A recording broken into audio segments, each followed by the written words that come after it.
June 6, 1944. Dawn breaks over the English Channel as more than 5,000 ships carry the largest invasion force in human history toward Normandy.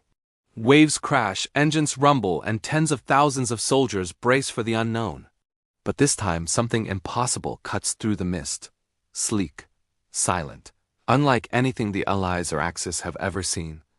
A modern Arleigh Burke-class destroyer, armed with radar-guided missiles, advanced sensors, and technology that belongs nearly 80 years in the future. The destroyer moves beside aging World War II vessels like a creature from another world. No smokestacks, no giant guns. Just clean angles and hidden power. Its PY-1 radar sweeps across the channel, instantly mapping every aircraft, submarine, and coastal battery within hundreds of miles. In 1944, spotting an enemy required binoculars. Today, the ship sees everything. As Allied landing craft push toward the beaches, German batteries open fire. Shells shriek across the sky, slamming into the water, flipping boats, and tearing through steel. But the modern destroyer doesn't maneuver. It simply responds. Vertical launch cells open with a hiss, and within moments, GPS-guided missiles streak toward enemy bunkers.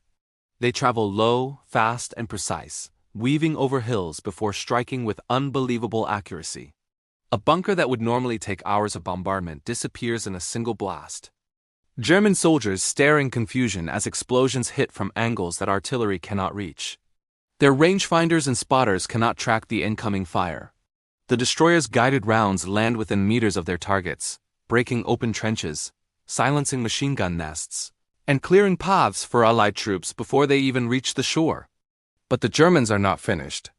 Radar stations detect something they think is an aircraft formation, multiple blips moving at impossible speed. They sound the alarm. Anti-aircraft gunners prepare for what they believe is a massive strike. Instead, the destroyer fires another wave of missiles, this time aimed at coastal artillery positions hidden deep behind reinforced concrete. Weapons designed to survive naval bombardment simply collapse. In the air, German aircraft scramble to investigate. Messerschmitts dive, searching for the threat, expecting battleships firing shells.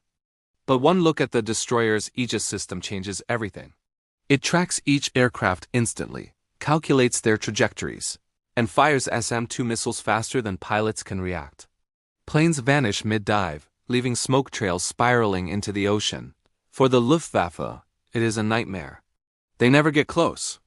With the skies secured, the ship shifts focus. Enemy reinforcements moving toward the beaches are spotted miles inland. In 1944, such targets were nearly unreachable during the early hours of the invasion. But the destroyer launches Tomahawk cruise missiles that fly 500 miles inland if needed. Roads, bridges, communication hubs, anything supporting the German defense collapses in minutes. Armored columns preparing to counterattack never make it to the battlefield. However, power has limits. The destroyer carries advanced weapons, but not infinite supplies. Missiles run low. Its fuel is modern, not something that 1944 depots can provide. If any major system fails, there is no time-appropriate tool to repair it. One electrical fault could shut down entire weapon suites. And without GPS satellites, which don't exist yet, many missiles rely on backup guidance. The ship can still fight, but not forever. Still, the impact is enormous. The landing becomes faster, smoother, and far less deadly. Beach defenses that historically took hours to neutralize disappear in minutes. Casualties drop dramatically. German command becomes paralyzed, unable to understand or counter the threat. The Allies secure Normandy with unprecedented speed. A single future warship doesn't just support D-Day, it rewrites it. The battlefield changes from chaos to controlled precision. And the world realizes that one advanced destroyer can reshape an entire war.